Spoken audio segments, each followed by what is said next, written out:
Yes. Thank you so much. Thank you so much for joining us on top of the hour. And this is a great day, a beautiful evening in the land of 1,000 hills, Kigali, Rwanda. And today we are blessed to host one more conversation around Rwanda tech ecosystem through Africa's Talking podcasts in collaboration with Impact Masters podcasts, still featuring the legends, people who are doing movers and shakers, people who are doing amazing things in the ecosystem. And this beautiful evening, we are blessed to have one of the guys who has really played a key role in changing how Rwanda or Rwandese or Rwanda citizens, how they consume digitalization, and also in terms of tech. He has been there, he has seen it, he has done it, and he's still making it. Actually, he's moving and shaking. One and only Jack Ngari, the country manager of Africa's Talking on this side of town. And today we are blessed to have him share his nuggets of knowledge, and also share, his journey since he started until now and why he sees the ecosystem. And I think I welcome you at this point to, share your take, ask questions, interact with us, and, we get to learn more. So welcome. I'm your host, Michael Kimathi, and we have Jack Ngari. How are you, Jack? I'm very fine, sir. Asante sana. Nice. You look amazing this evening. As always, always motivated, empowered. So yeah. So Jack, please tell us about yourself. Where were you born? How was that until we got to this point? And take your time. Don't just pass through. Okay. Because that's the only way our audience will be able to understand why you are so important in this podcast, why we're hosting you, and also if they can get to learn one or two things from your experience, not to make the same mistakes, or how can they deal with the same challenges. That would be great. Okay, asante sana. Thank you very much. It's an honor to be here at least and share the little knowledge I have of the ecosystem. We are seated in a very beautiful view here. I can see the convention center. I can see Kigali up there. The view is awesome. It's awesome. Yeah. So this is how beautiful Kigali is. And also the people are as beautiful as the view. And I'll tell you the progress of the city is as you see it. So there'll be much progress next time you come. True. By the way, I was here first time in 2015. Some of the construction was still ongoing. I came back in 2018 when I met a few developers who we had a discussion.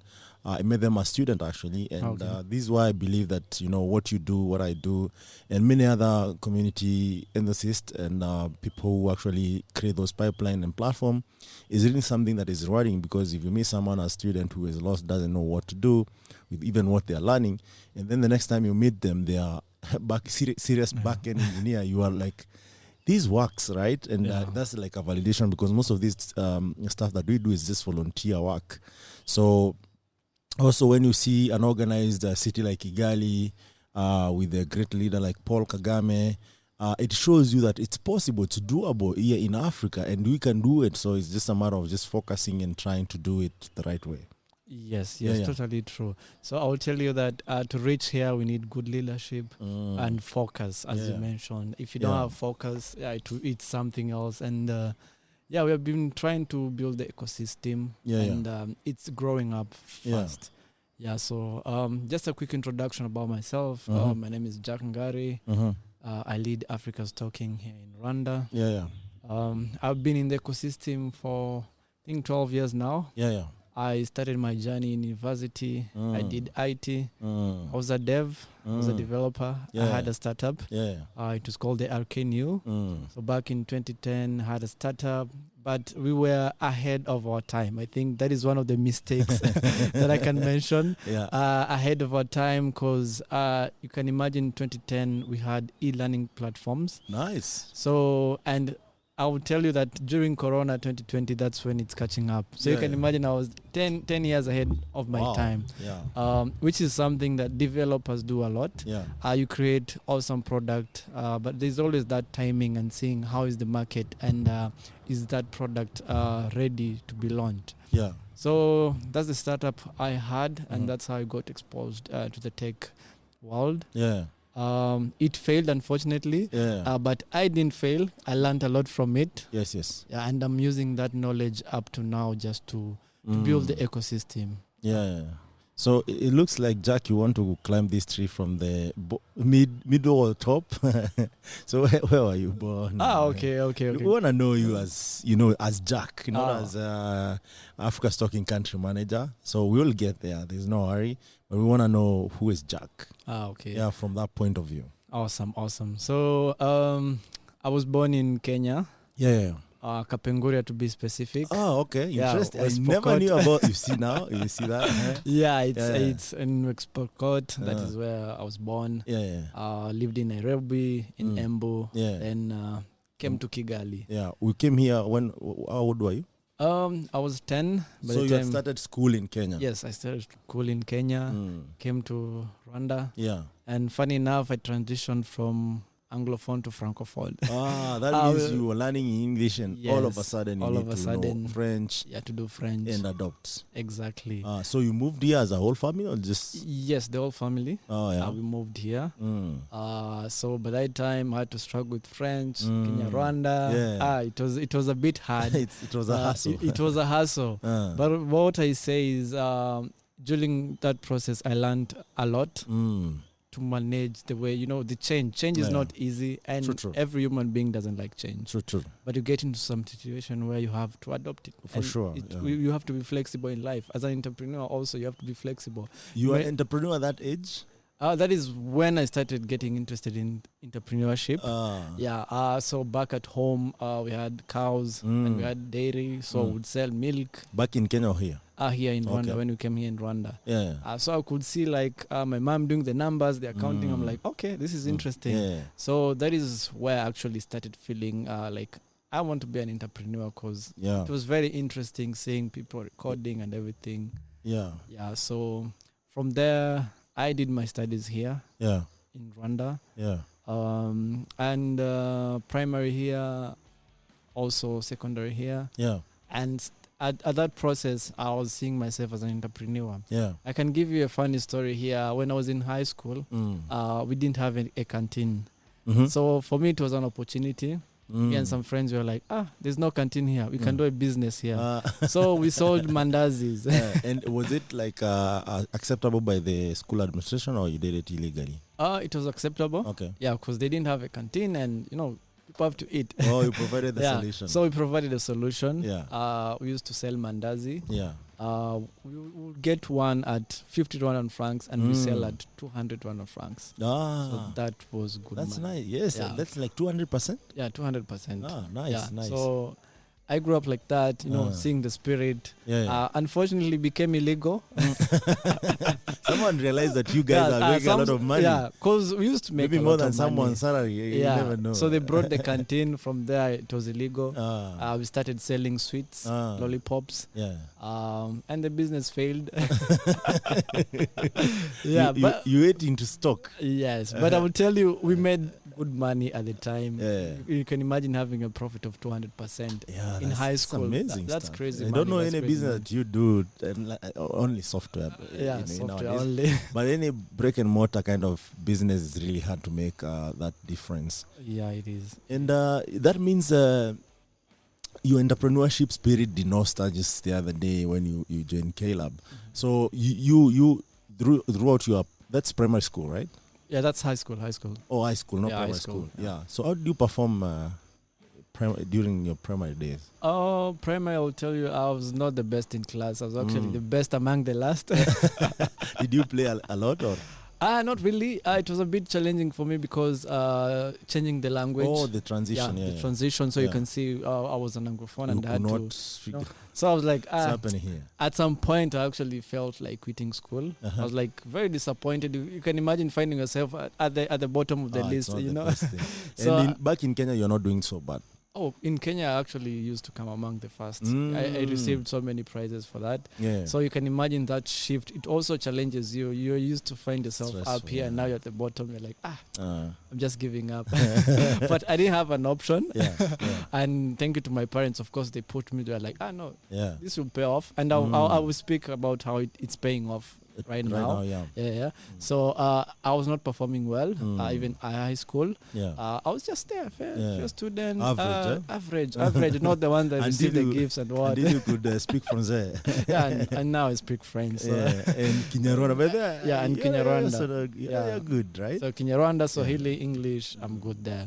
So it was a bit of a challenge. From high school, that's where I was like, let me do business. Okay. Yeah, so when I completed high school, that's when I started the startup with some 3 colleagues.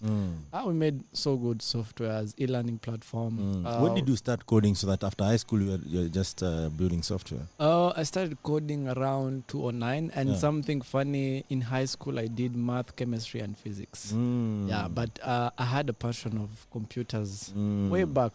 So did you have access back at home? Yes. I did have access back at home. So you bought it yourself or? I got it from an aunt of mine who lives in the States. Okay. He told me, hey, by the way, there's a new gadget here. At the time, we didn't know computers and laptops. I was like, okay, what's this? Was it a laptop or It was desktop? a laptop. Okay. It was a laptop. Funny enough, it was a laptop. So you thought it's a bigger phone or? Yeah, I was like, okay, what's this device? And I think I got it around, it was 2004. 2004. So at that time, computers did not use Windows. I think that's when Facebook had launched the current Meta. I don't know.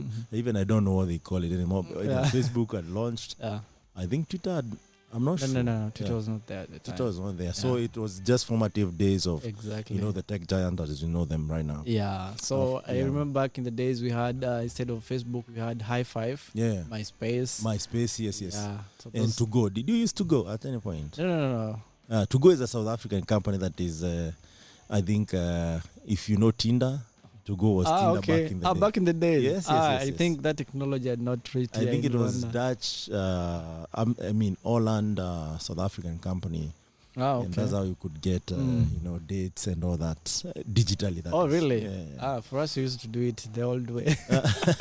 you write a letter and you send it to somebody. Hey, please take this letter there. And then you pay or you return the favor in some other way. You return the favor in some other way. Yeah. So it was a win-win situation. Nice. Yeah. So in high school, but that's good you have mentioned that. Did you date a lot in high school? Not really. I think in high school I had only 2 girlfriends. Yeah. 2, not a lot. 2. Yeah. Consequently. No.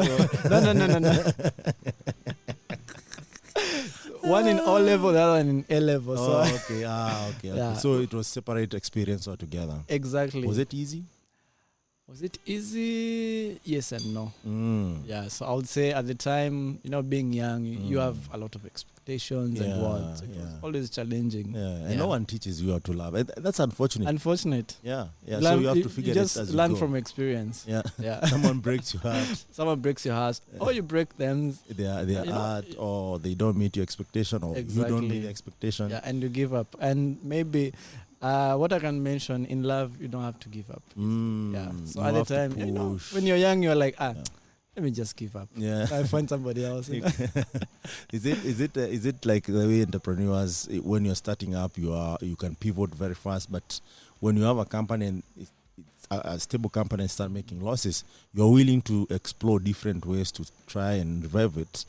Because this is how I see this. And that's why sometimes we speak about dating and entrepreneurship and the tech ecosystem, is because both actually are challenging. And no one prepares you for what will happen. Exactly. Just, trying something, you're learning in the process. So there are a couple of similarities that people can learn from. True. And examples that they can get from there. So you start doing business. Yes. Was it pressure from the A-level dating?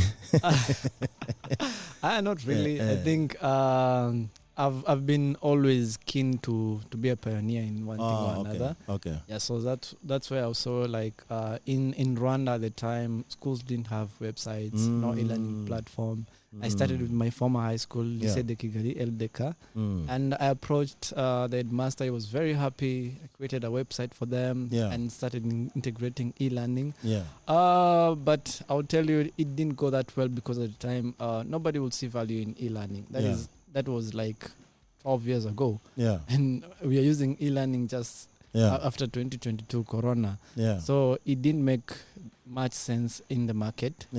It was a very good product, but wrong timing. So that failed. After it failed, that's when I joined K-Lab.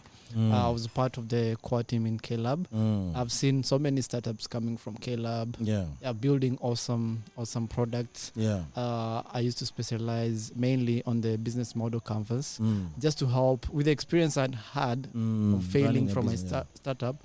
I also noticed most developers have awesome products, but you didn't understand the value that you're bringing and how different is it. So the product is nice, but does it make business sense? True. Yeah, so that is what I used to do back in the time in K-Lab. And how did you get this K-Lab job? So K-Lab, I actually joined K-Lab when I had a startup. So you used to hang out there? Yes, I used to hang out there, show up. I'm like, hey, I have a startup, this and this. So that's actually how I got the job in K-Lab. It was a very good experience as well. I met so many developers. Actually met even some that have beautiful products. So I learned a lot from them. And after that's when I joined Africa Stocking. So at this point, that's when you connected with the communities, started building stuff and all that. Yeah, so we used to have so many events, hackathons, just to help developers, come with brilliant ideas. And even people would come from Nairobi, from Uganda. So we had so many events. K-Lab actually built the that's why I ecosystem. hosted the first Ruby workshop back in 2018. And by the way, they were really nice and friendly. I need to give them a shout out. I know they are no longer located where they were before.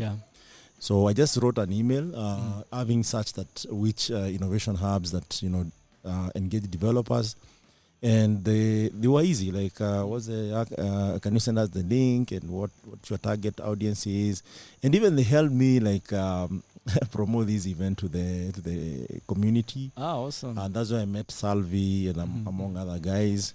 And do you think this kind of spaces actually are needed? We need more of these and well funded and well intended to make sure that at least an entrepreneur like you has a space to start. Yes, it's very important, and the co-working space actually specifically, because it also helps you as an entrepreneur and as a developer just to to get broader ideas, learning from these people, telling them about your product. There's a way you connect and you learn from them. So it's very important. Back in the days, developers would just sit in their room, code all day, but after coding, you get challenged in the market. You have a very good product, and they ask you what value are you bringing? And you fail from there. You have no idea. So I'll tell you, these co-working spaces are very important. You learn from a lot of people, and also you get your first clients from there. True. So which kind of programs do you remember, besides, business model that you facilitated yourself, which other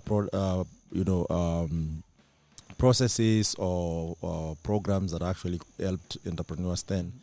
That maybe if someone wanted to start more innovation spaces, they can, borrow a leaf. Well, the model that would work best, or that is working now, it's just, first of all, you get more developers still when they're in their university. That is where you start. Because if you want to go out here and just grab a developer who becomes an entrepreneur, it will not be the right approach. True. So I would say you can first start with some outreach in different universities, because that's where the brilliant mind comes out. And I will tell you that, when you're in school, let it be high school or university or college, there's this spirit you have that anything is possible. True. Because by the time you finish, you're willing to try. By the time you finish school, my friend, you come here and you're like, so things are different. Vitu kwa ground. Vitu kwa ground is different. So you'll see, I would say that is the best approach, because these students, they have that energy, they have that zeal of saying, hey, this can work out.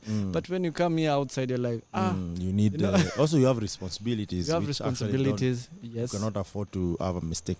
And I think that also boils down to what I've been doing and believe that it's very important, building that pipeline, because now after someone graduates, there are other guys who depend on that. And if you're able to build that pipeline over time, you'll see the fruit. It might not be immediate, but over time you'll see the fruit of that pipeline. Yeah, and entrepreneurship is a journey. So you cannot be an entrepreneur and just today and you're successful in 1 year. I always tell people to give it at least 6 years. Very right. Yeah. After 6 years, that's when like your startup is now moving. The first 6 years you just spend, the OPEX is very high. Or you just break even. But after that, you see the fruit of it. And I think mentioning also the co-working spaces and investors, that is something they should understand. I'm not saying that they have to take any startup and just put their money there. But I would say that 6 years is a very good time to use. That's when you start getting clients, make a lot of money. So are we saying that even those who are investing, they should be able to give enough funds to sustain for that long? Yes, correct. But it comes back, most investors fund because they want money. But I know some VCs that fund because they believe in the product and the impact that it's going to bring in the community. So that's why you find, like, for example, I can give you a quick example of No Skin. No Skin is very successful. It has been here, I think it's less than 2 years, but it's doing a lot of work because they believe in the impact they're going to make in the community. If there are more of money or manifest, I will tell you that they won't be where they are. They'll be dead. But because they believe in the impact, you hear everybody talking about No Skin, even in South Africa now. By the way, if you're in Kigali, tomorrow we have a whole day event facilitated by a consortium of 3 communities. That is Africa's Talking Developer Community and Atlassian Community Nairobi and our African Ruby Community of Developers. And the intention is also still keep building the ecosystem. Please don't miss out. Either you're a key ecosystem player or you're a dev who actually appreciates the community, or you just want to learn best practices or tools of trade, all that will be available to you for free. So check out both the Atlassian community page, that is Atlassian Community Nairobi, and the Africa's Talking community page. Sign those tickets. Let's see you tomorrow, starting from 8 until late. So see you there. There will be a lot of amazing prices. There will be a lot of great engineers in town. We have amazing engineers from Nairobi and guys who actually break some of these things down, and let's have a good time throughout the day, among many other opportunities that I cannot reveal here. So see you tomorrow. So you are saying it's also important to join Impact and the business, so that because this actually can cut across the spectrum. And take even the example of No Skin. So if you have your company there, you can see the culture is all about impact. So even if you are seriously in business, you ask yourself, how can I combine what I'm doing to create also impact as much as I'm in business? So that actually gives you even the drive, even when you're not making money, right? Exactly. That's true. Because, if you're more of...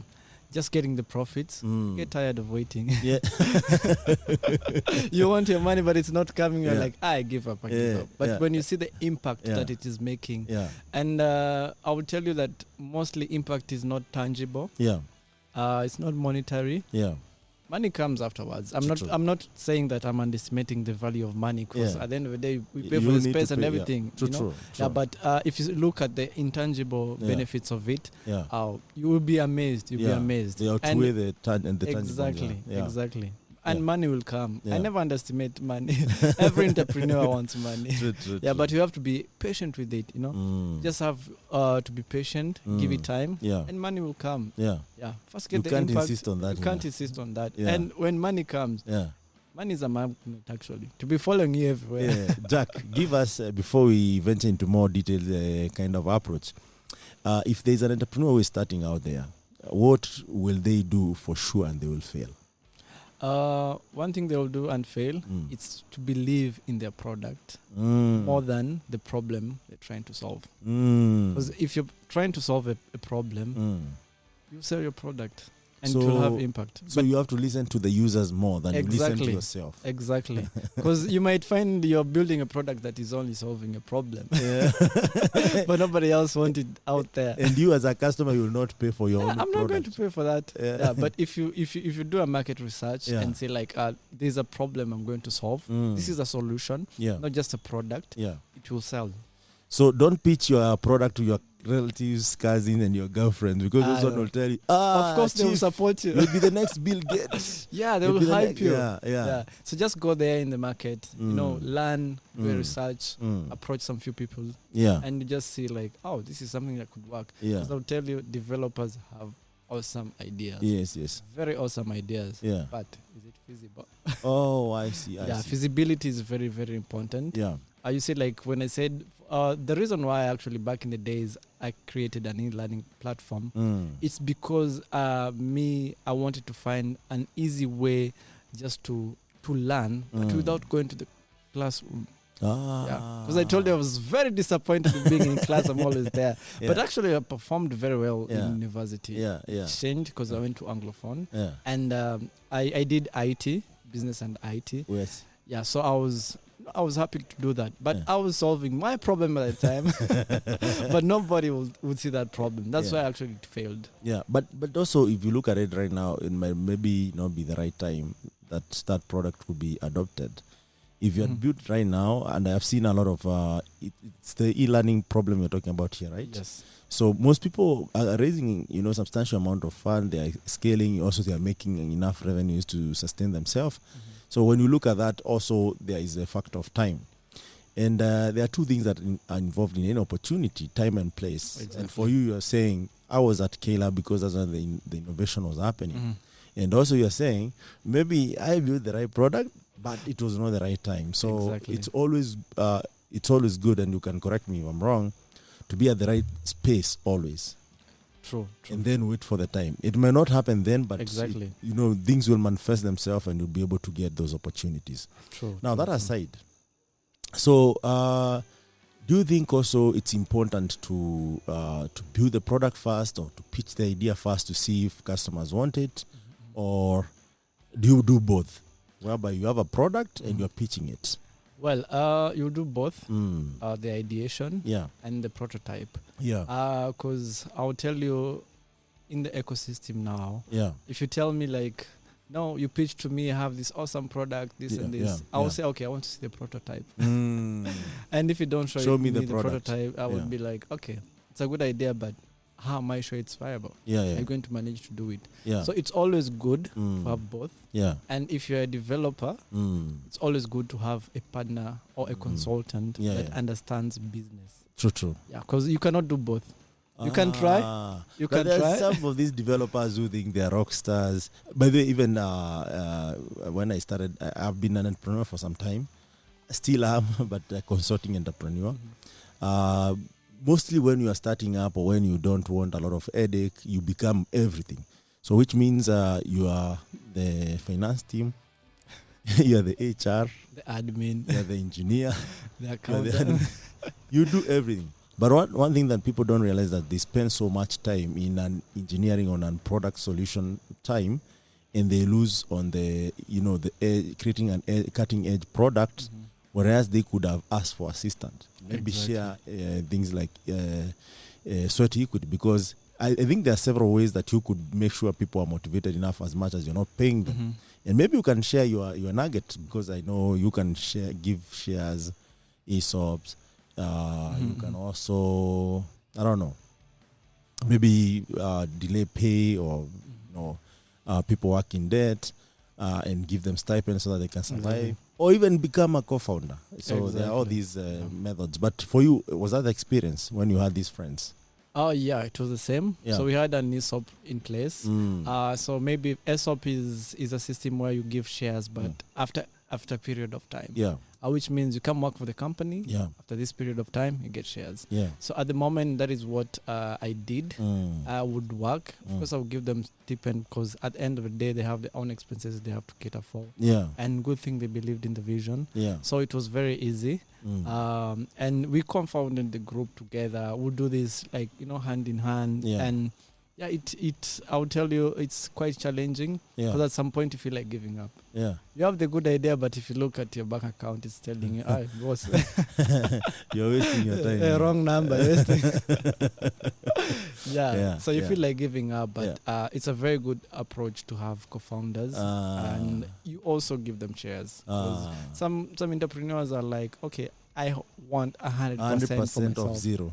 And that is saying that you're going to work 100%. You're going to be like everything in a company, which is very impossible actually. Yeah. You might think that you're very good into it, but at the end of the day, you realize, oh my goodness. And you end up getting stressed. True. So also even becoming a owner of 100% of nothing is not the same as becoming a owner of 100% or even 1% of bringing something big, right? Yeah. So there are all those nuggets. Do you think now that people are raising funds is the best way to go when it comes to startup? Yes. I would say in the market now I've realized that there's ideation and also most of the product go with a prototype, which is very good because if I'm an investor, I want to see the product. Yeah. Don't give me the idea because everybody have ideas. Yes. I know some awesome people that have great ideas, but implementation is the problem. Yeah. So when you have the prototype, means that you're ready for implementation. Yeah. So I would say it's the right way to go. Yeah. And right now, I think developers have learned that a lot. Yeah. Back in my days, you have an idea, make a proposal, go pitch it there. It's very good, but you win a few dollars. Yeah, You don't realize that some of this money can't help you that much, because I remember even when the tech ecosystem started in Nairobi, the prices or the investment that you could get a seed fund was between $5,000 to $50,000, and that's even back then it was not that much. You could not have everything together and even do marketing or piloting or anything that actually would bring value to your business. Of course, there are outliers who actually work with that and they were able to build something, but it's really hard. It's really hard. So you are saying they should concentrate, if someone is thinking about first build a viable product, should they expect the customer to be a real investor? Not really. Yeah. Well, when it comes to products, target your customers first of all. Yeah. But they're not going to be the real investor. Because I have to believe in the product, me as a customer. Yeah. And for that to happen, you need some time. Yeah. It's, as you said, it all goes back to dating. Relationship, you need to build it over a time. Yes. You cannot come out there, you're a very good startup. Yeah. I don't know you. Yeah. You have an awesome product. Yeah. I'm not going to put my money in that. Yeah. So I need to have this kind of relationship. So it's very important for that. Over time. Yeah, over time. Yeah, I mean, what if this is what I'm thinking out loud, and you can interject. So if I have a product, it's a good product solving a problem, can't I rely on a customer to pay for it instead of raising money, so that I invest my time and the customer invests their money in me, and over time maybe I might become cash positive or profitable. Yeah, over time that's possible. Yeah. And I think in Africa's talking, that is what we did. We started with our customers. Yeah. We saw a problem. Yeah. And brought a solution. Yes, and the customers were the investors. And every customer is an investor, regardless if you have investors. A customer is an investor. And you feel that when you lose a customer. True, yes. Yeah. Because you realize, my customer wasn't so happy. Exactly. Now that you're talking about Africa's talking. So how did that happen? So I will tell you, Africa's talking now, we deal with different APIs. So it goes back to the developers. Yeah. No, we want to help developers just to have their own time to build their products. They don't have to go and look for the different SLAs that you need with the telcos, with the different ISPs. So they concentrate on the product. And this process also takes time. So we are solving that problem, developers, and they're building awesome products. Yeah. So we have SMS, we have USSD, we have voice, we have airtime. You can imagine you're a developer and you can send airtime to someone somebody virtually. That is an awesome product. Yeah. And I hear it's okay.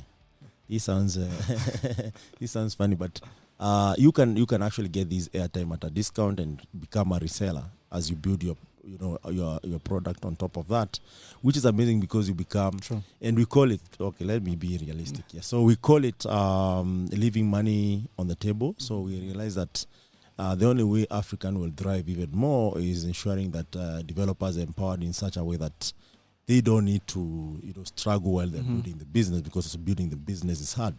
And Africa's talking through Sam Gikandi and Eston and other initial employees versus people who believed in the vision, is that they realize building a product is really, really hard, especially if you're an engineer and you don't have an income. So what they did as they built the product, they realized, okay, why can't we actually build a gate? We leave the door open. So we say, this is where we went through, and as you can see us, we are okay. So why don't you also come through, and maybe over time, you will be okay. And this has been proven not once, not twice. There are so many companies that are actually as built on that. They have chosen to go through that door, and they're doing well. I can mention a couple. Mteja is one of them. I think also we were with Bonakweli, who is trying to do something no code or less code kind of model. SMS Leopard. We can name them. The list goes on. So essentially we're saying also as an entrepreneur, you can find a way to also open that door to other entrepreneurs. And essentially, Africa's Talking has always been customer first, developers first, customer second, and then investor to consider, right? Yeah. And that actually is something that actually has made Africa's Talking become active in 23 markets, right? Sure. Now, it sounds like we're marketing here. But at least this is information that people need to know about, Africa's Talking, who are actually a co-host of these, podcasts, to get where we are. But now here you are. I want to know, how did you really join Africa's Talking? Where did you apply? How did that look like? I was referred by a friend from Caleb still. You see, Caleb. Thank you to Caleb. Shout out to Caleb. Yeah, it was Caleb a is dating app. Kigali Lab. Yes. Caleb is a dating? I'm saying for me, Caleb is the dating app we're talking about. So you connect. So I connected. Yeah. So I went for an interview with a couple of people, and I passed. And I'll tell you, I was in my second year university. Nice. I had not completed university actually. Nice, yeah. So I started as a developer, and from there, business development, and now here I am, country manager, and also working in other different markets. And through this journey, I've learned a lot about the different ecosystem, the different markets, how entrepreneurs think, how they should not think, how developers think. And I'll tell you now, I'm no longer actively developing, but I'm a data scientist. So now I'm a project manager. I did my master's in project management.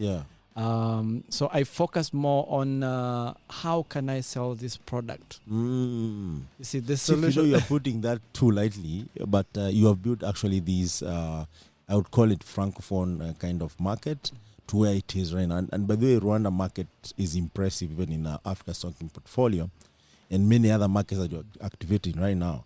And that shows you that having an entrepreneurial spirit is very, very important, even when you're working for someone, because you start to understand, I can try this, and if it doesn't work, maybe I can refine this, and if I make a mistake, this is the way to recover. Exactly. So how was that journey? A second year, who has failed several on entrepreneurship venture, and then you get hired to activate a whole market? Well, I saw it as an Where opportunity. did you start? I started in Caleb. Okay. So it went back to Caleb, and I would mention that it's very important to know your environment. And as I was saying, in a co-working space, your first clients are your colleagues there. So the person you just ignore every day. Exactly, that person you ignore, that dev that is always busy with the headsets.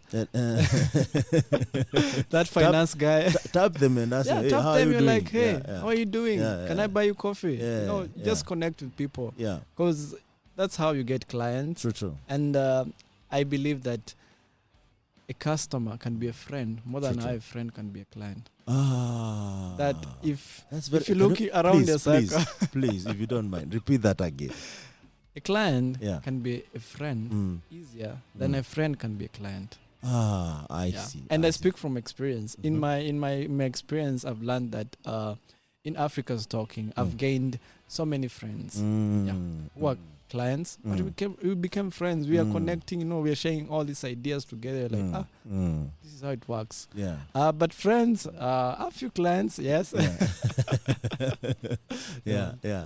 But not as you converted some of the friends to. Correct. So, and this actually was proven when we just came here, and we went out a little bit, and I thought, to some extent, how small is Kigali? Because, Chief, these are, and I think we commented that a lot to you. Like, every two people, one knows you. And it's not just knows you as Jack who works for Africa's Talking, but like it's a buddy kind of conversation. So actually, that's validates what we observed. So you were able to even pitch the business to them and what you're doing because you are approaching them from the point of trust. Is that what you're saying? Yes, true. So because and this actually it's something that most businesses don't do. Yeah, there's a relationship you have to create with the customer. Yeah. And it gives trust. Yeah. It doesn't have to become friendship, but there's that trust. Like if you want a product, I can approach Africa's Talking because of the trust they have shown me. Yeah. So it's easier to do that. And that is why customer experience, customer service is very important. Developer experience. Developer relations. It's very important. Did you start as a developer relations? Yes. Yeah, okay. I started as a developer relation. Yeah. I was speaking with many developers, did so many events in universities across here. Yeah. And actually that's how we started getting clients. Yeah.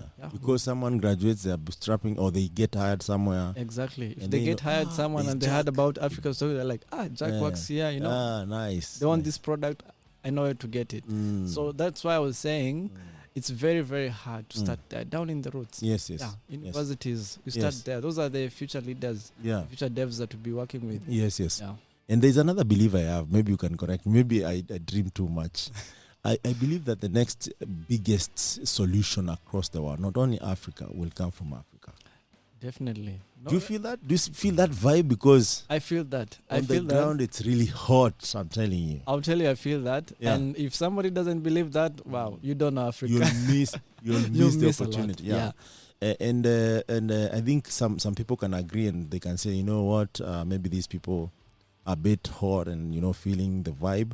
But I'm telling you, these things on the ground are real. I've been here for the 12 years also, building, specifically developer ecosystem and tech ecosystem, and I've seen the transition. Yeah. People down there are skilled. People are talented. People are building stuff. And even for our tomorrow event, you can see it's evident. The first time I came here, we came as two guys. We didn't know much about Kigali. We just knew Caleb. Who, by the way, did we share this with? Actually, we didn't. We just, the first sign-ups, we approached them. No, there's T-Bolt. I don't know. You remember T-Bolt? T-Bolt? No. Another guy who used to hang around Caleb. But he also went to Japan for studies and then came back. Okay, T-Bolt, yeah. He saw that on our Twitter account. And I was like, you guys, is this happening? And also I saw, like, he tweeted or asked a question about this same event. So T-Bot, if you hear this, please show up tomorrow because he helped us actually reach out to different guys, and just from that leap of faith, guys showed up. And here we are right now. You see, it's a big team, right? Yeah, it's a very big team. If that didn't happen then I don't think maybe we would be starting right now. So any leader there or any company there, please, the community is the way to go. Build, contribute. Make sure that, you're part of that story. Because this story, the reason even recording this podcast, because I believe we are rewriting our own story across Africa. Because also our story is either stolen, destroyed, or is not celebrated. And if it's recorded by other guys, I've nothing against anyone, but it's not well thought. They leave details out of it. So that even you don't understand who you are and where you've come from. So that aside, you do the DevRel, it's successful, and then how do you grow, upwards to where you are right now? Well, by the time I graduated, that's when I was like, hey, no, I can try something else. That is 2 years in. Yeah, 2 years in. That's when I joined the business team as a business developer. Yeah. Quite challenging at first. Yeah. Frustrating. What was frustrating about business development? Let me tell you, it's not easy to convince people. Sales, eh? Sales is something else. Yeah. And that's why I always say that salespeople actually hold the company. Because if somebody can sell, trust me, they can do anything. Yeah. So I learned sales. Yeah. And just to get more knowledge about it, that's when I did a Master's of Science in Project Management. Yeah. And from there on, I was firing up. I was like, I got ideas. Yeah. I got ideas. And one thing I got from getting a master's is you practically do what you love. You know, I would say in high school, why did I do math, chem and physics? Yeah. It was popular at the time. Yeah. And I enjoyed doing the experience, except math. Yeah. You are not that good at math? I'm good at math, but I don't like it. It's just that as a salesperson, it's not something that tickles you. No, And, but you. Chemistry, I like to play with the bond, the bond. Yeah, that bond, you know. I love it. Yeah. So, but in university, especially when you're doing masters, you are now more focused. Yeah.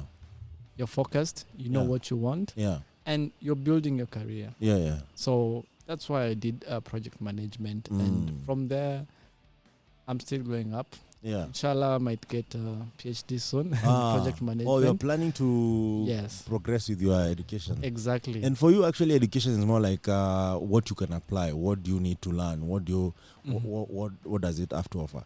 And in line of business that you're in, you also know that most developers right now have a big challenge of saying that, you know, the degrees that you're doing are not really that applicable. The tech that is taught in school is outdated. What's your take on that?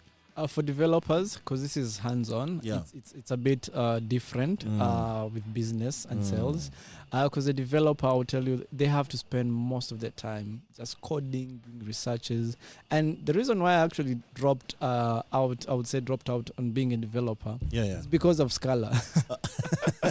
Someone told you to code in Scala. I started coding with Scala. I was like, next time they'll be telling me to code in another language that I have to learn. I was like, okay, no, Scala is the hardest it gets. Yeah, it's the hardest. I was very confusing. Actually, it's not that it's hard, but it's confusing. Yeah. So that's when I dropped. I was like, okay, by the way, I'm a developer, but I can do business. And also saw an opportunity in business because, as I said before, developers have great ideas, but selling them is a problem. So I was like, by the way, with the knowledge that I have as a developer, I can integrate it with the business I have and sell this product. True. Yeah. So as I mentioned before, finding a problem and bringing the solution. Yeah. So what do you think PhD will add into this? I would do a lot of research actually with PhD, and I would say this is the research I'm doing. It's just that's why it's the not data in class. science thing is coming into play. Huh? Yes. That's why I actually did a diploma in data science because I now want to learn like how can I get all this data, you know, all that information. For me, education is very, very much oriented on something I want to achieve. You just don't go to school. It's not about school. I don't like school. I think I've mentioned that several times. Yeah. But if you go there knowing that you want to learn this certain skill, you'll enjoy it. Yeah. True. So now, Jack, there is something about this ecosystem that is not the same as other East African countries, and even Africa at large.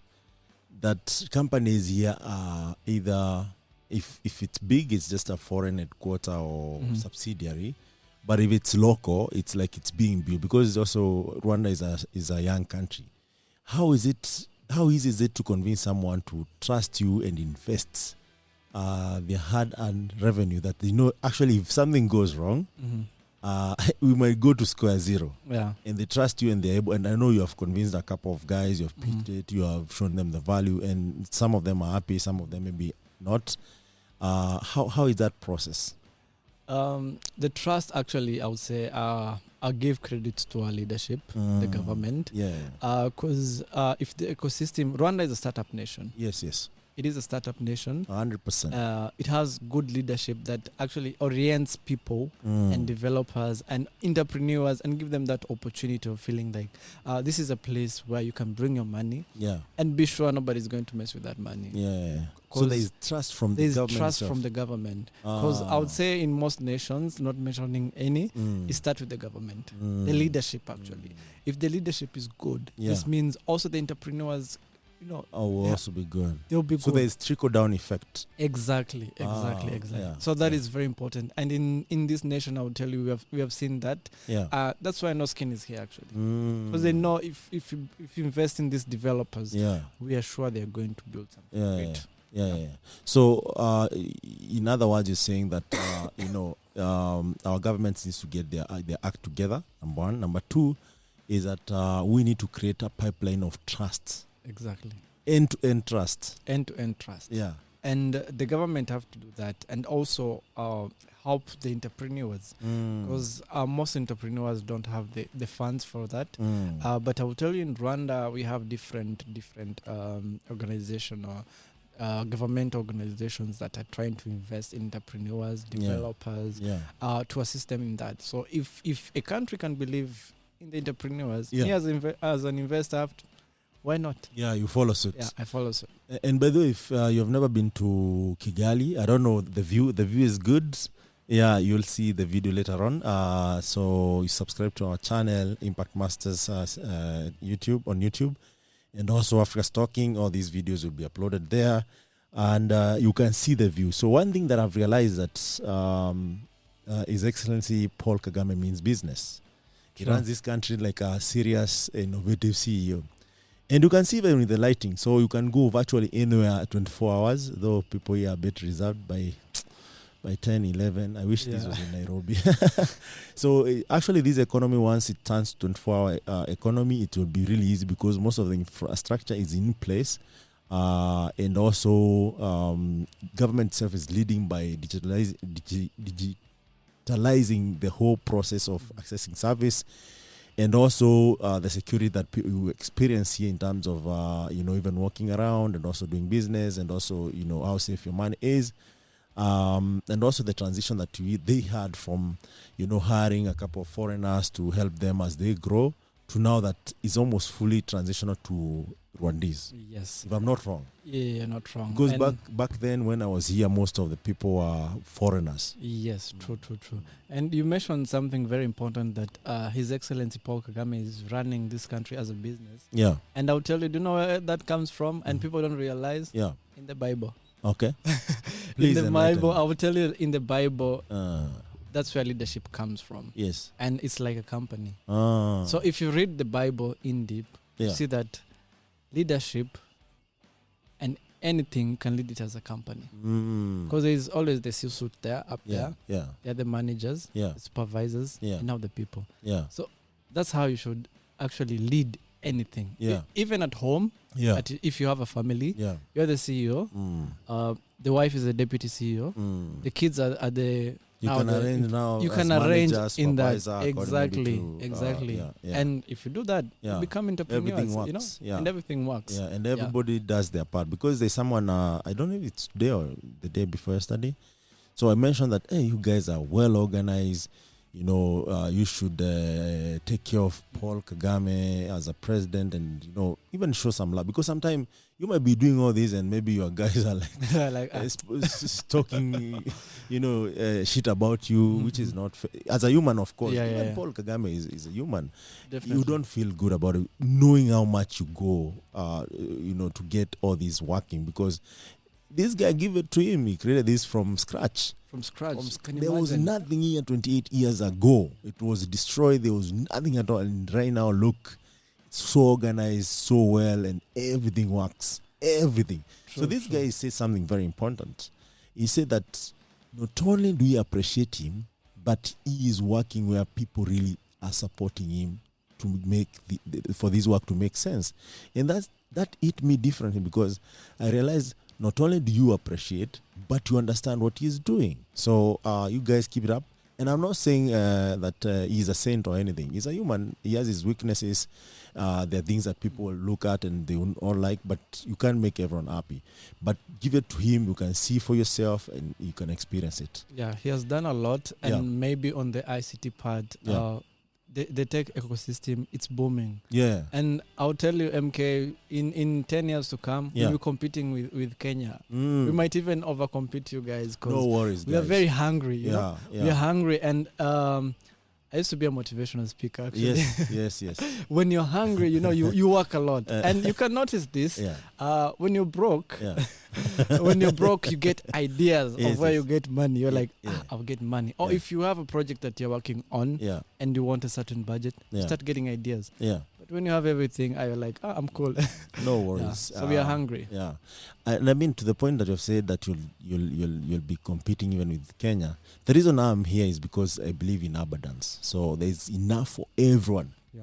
And even the idea of competing should not be there. It should be the idea of partnering. How can we partner? How can we share? How can we grow together? Because it's easier to grow together rather than me looking up to you. Exactly. Because at the end of the day, it will be like, there is that burden of, I see Jack and I'm like, why is Jack solo? Let me support him. But if we grow together, like, yo, can you bring maybe half, 50%? I bring maybe 25% or 10% and then build this together. And when it grows, we have more than enough to even grow more and more. Exactly. Makes a lot of sense. Yeah. And I'll tell you, in Africa's Talking, we're doing that. Yes.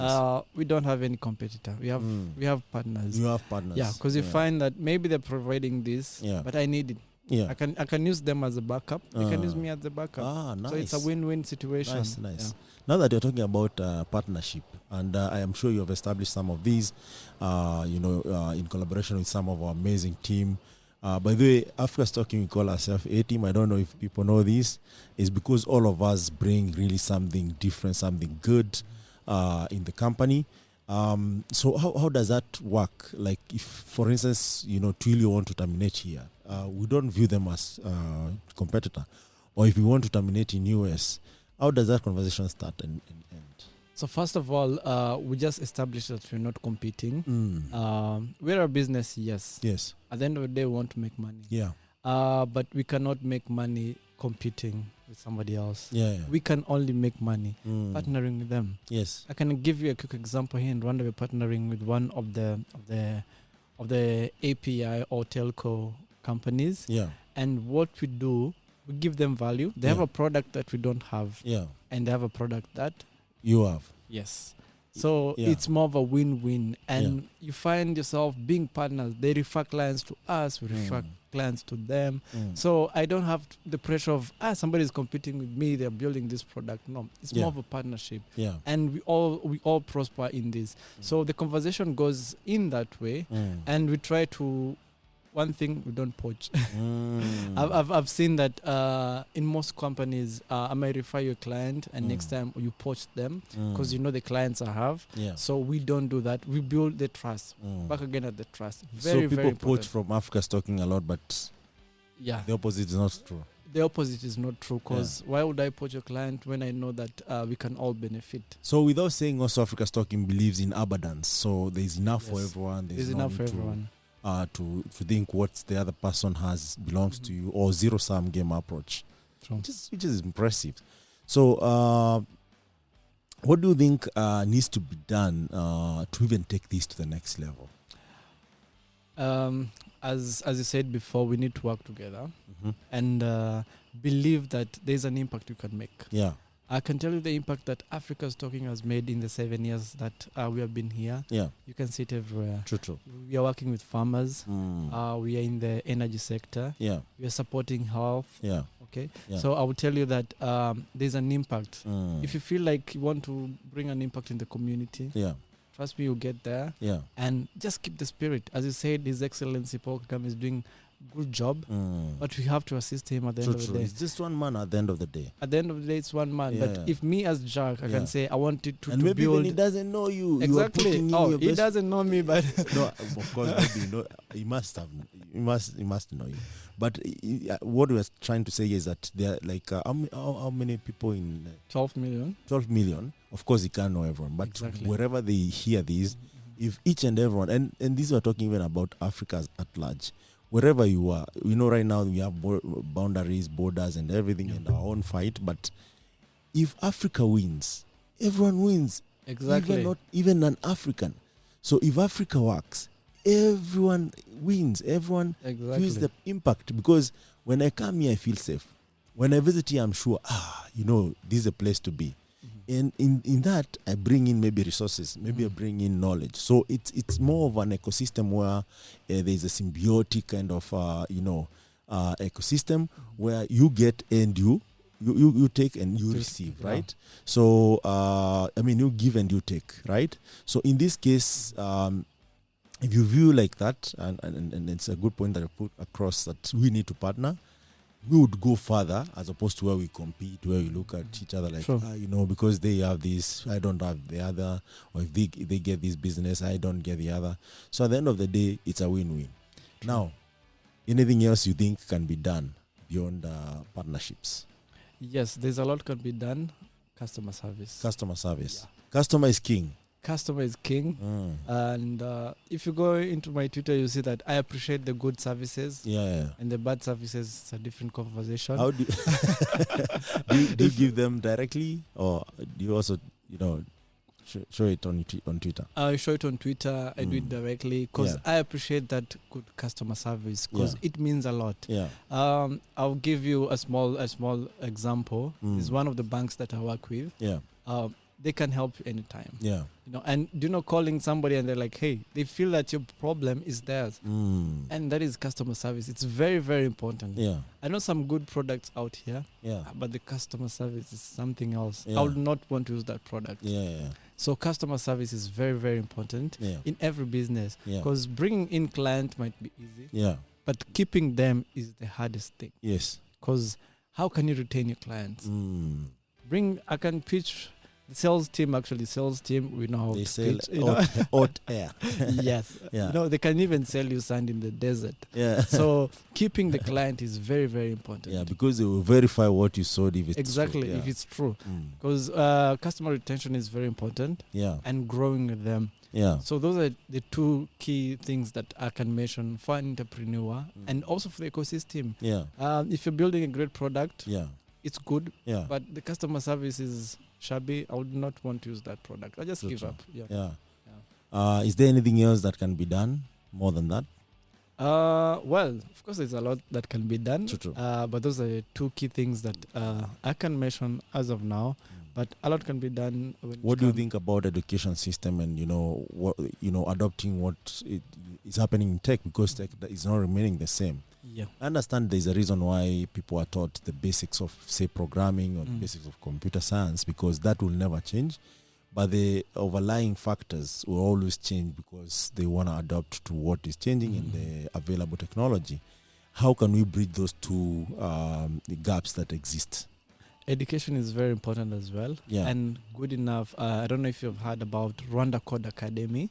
So instead of focusing in different studies, they focus on programming. So you can imagine you're doing programming from high school. You're not going to compete with these kids. They just come fresh in the market, but they have a lot of knowledge that you can learn from. So also that is very important. And in Rwanda, we have so many TVETs, vocational schools, that help build people from the start, from scratch. This is your passion. This is what you feel like you can do. So why do you have to wait till university to choose what you want to do? True. If you can do it in high school, even much better. So we're implementing that here in Rwanda. And that's why we are seeing a lot of change in the market. Now we're going to be having specialists, because these people did not do only this course, let's say in high school, 3 to 4 years. They've been there. They know what they're doing. They've been, more than 6 years doing that specific career. So education, as you said, it's key. It's key. So I'm a proponent of community. How do you think we can support developer communities in Africa as Africa's talking here in Rwanda? So what we're trying to do as Africa's Talking, actually, the event we have tomorrow, we want to implement, and we'll be having that every month. The reason why we're targeting every month is because we need to meet with the developers, inspire them, and also share the experience and the knowledge that we have gathered. Because that is very important. You cannot get an experience of 10 years just in one day. But there's a way you can just, teach them, share with them, instead of them going through that struggle. As you said, with the example you said of dating, nobody teaches you until your heart is broken. So we don't want to wait until their heart is broken. So we can give them guidelines and we help them. So as Africa's Talking, we're trying to do that. And monthly we'll be having hackathons, talks, podcasts. If we can even do that weekly, Twitter space, just to educate and to share the knowledge that we have, and also to learn from the developers. Because they have awesome solutions that we don't think about, and we see how can we help them, can we sponsor them, can we guide them, do we have funds to sponsor that? So that is what we're trying to do for the Rwandan, not even only Rwanda, even the East across Africa. Across Africa. Well, this movement is starting from East Africa. I'm leading the movement here with a couple of my colleagues like Jack, Graham. There's a CS team amongst others, so look out for more. But what would you tell some of because I consider Africa's Talking as a leading tech company across Africa. What would you tell our customers in Rwanda? Well, for the customers in Rwanda, I'll tell you that we do value you. I always have conversation with clients, and I tell them, hey, you can reach me anytime, and they will tell you even if it's night, I try and help you. Customer service again. We value the projects you're working on, because there's a lot of impact in that. We have clients in health, and you can imagine how many people they're helping. Agriculture. So everywhere. So we value the product they are working on. We don't see them only as clients, but also see the impact that they're making for the nation and Africa at wide. So you'll be part of that story, and we continue to support them. So would you have parting shots at this point? Well, this point, not really. But what I can say now is for Africa's Talking, not even Africa's Talking, we have a lot we have for the community. True. This is just a start, actually. I think this is our first podcast as Africa's Talking in Rwanda. But we have a lot of knowledge that we want to share with the community. We want to share with the community. We want to build the community. And we want to see the impact that this will make. So that in 5 years, you'll be amazed with the work that we will be doing. And you'll see a lot of change. So we want to be part of that journey. If it's in Rwanda, we want to see how is Rwanda going to be transformed. And are we part of that journey? What are we helping in that journey? If it is in Dar es Salaam, the same Uganda. And share that experience. So, of course, that's right. And last but not least, Chief, there's this analogy of, Africa might be the biggest sleeping giant. I don't know if it's intentionally or by design or, someone's just fault, but there is so much potential given we have now, I think, around 1 billion people. And by 2023, which is next year, we'll have over 700 and actually 1 million developers. This is survey done by Google. And this tells you how much potential we have in Africa in tech alone. And just to give context, in tech, for you to build something or to learn something, you just need a laptop and the internet. And we have free internet. You guys have free internet? Yeah, you can get free internet. Come on now, Jack. In town, you get free internet. And the way I've been suffering here. If you go in town at the car-free zone, you can get free internet. Even in the bus stops, you can get free internet. Okay. But maybe eventually, it might be across town, right? Exactly. Yeah. So that's interesting, because now at least someone will not have an excuse that they can't access internet, right? So, Now you need to get maybe a laptop and positive attitude to learn, and you're in it, right? And a smartphone. And actually, the government is giving out free smartphones through Marathon. So how can I become how can I get citizenship around here? It's very easy. You just have to marry one of our beautiful ladies. That's another thing. That's another thing. So you guys have beautiful ladies. By the way, if you're not married, if you are looking for someone, please visit Rwanda. And be honest, by the way. Yeah. Be honest. The ladies here are a bit humble. I hope that doesn't change. We love you the way you are, and not even the way you are. You know, when I say like that, it sounds like maybe there's something wrong. But they look good. Yeah, they're awesome. They look good, so beautiful. There's this analogy I've come up with. If you're listening to me, don't get me wrong. So when God was here, He decided to create a lot of mountains. And so they will be beautiful. You know, God sees ahead of time, right? Exactly. Kagame will come, lit up the city, and it will look this amazing if you're looking at it. And then I realize also, if I build good-looking ladies who have what most men like, then it will also be beautiful, and that's what actually has happened in Rwanda. So, in a nutshell, without going further, because I might say things that I might not take back, please visit. Rwandese are very friendly. They are very humble people. They are very self-driven. I'll say that. And I'm not saying this just because I want to say it, because I've experienced it again and again. Maybe back in 2015, I'll not say that for sure, because maybe that was my first encounter. This is my third encounter, and I can attest to it. Maybe I thought maybe technology and the civilization will change you over time, but you are still the same people. You want to have friends. You want to learn stuff. You also want to share stuff. So please keep that culture, because at the end of the day, when you have nothing, when you don't have technology, when you don't have all these things, you only have your culture to embrace and to give you hope that tomorrow I can try again and make it. So please keep that up, and I'll keep coming back here as many times as it takes. I'll keep sharing knowledge. I'll keep bringing talents in the ecosystem, and ensure that at least we win together. So so you're saying that we have good ladies. What else do you have here? Good leadership, It security. works. Can you imagine you can work at 2 a.m. here in Rwanda? Yeah. Try that in Nairobi. I'm not saying anything. Of course, in Nairobi there are places you can walk, but not everywhere. Anywhere. Right? But here it's anywhere. It's anywhere. Yeah. So security and business is very, very important. Yeah. We have good co-working spaces here around. Yeah. And we have very beautiful view that can help you relax. Yeah. As an entrepreneur, you get frustrated. We have some beautiful spots. Yeah. You can just sit and have a very good view and relax your mind. And you guys are still building. We are still building. Yeah. I'll tell you, in fact, if you come back in 3 years, you find something different. Nice. Anything noteworthy? Anything noteworthy? No. The airport, it's good. We're having another the new one. Yeah. We're going to have a new airport that can host many people now. Yeah. Because Rwanda, through the Visit Rwanda, we are getting so many visitors. We have so many meetings happening in Rwanda. Yeah. So we want, as I said, that is part of the client support, I was saying, experience. Yeah. We're trying to make people to feel that experience of visiting Rwanda. You don't.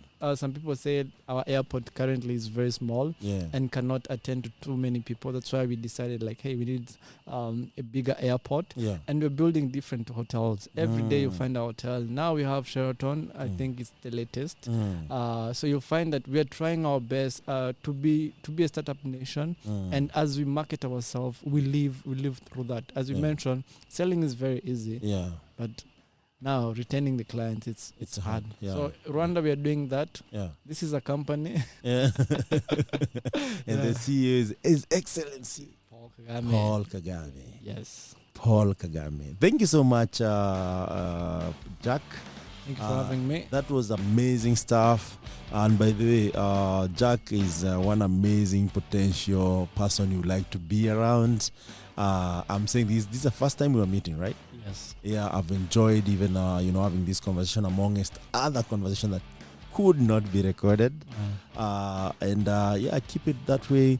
And until next time, I'm your host, Michael Kimathi, or MK, if you want. And this is Impact Masters, is a podcast in collaboration with Africa's Talking Podcast, bringing you the movers and shakers in tech ecosystem across Africa.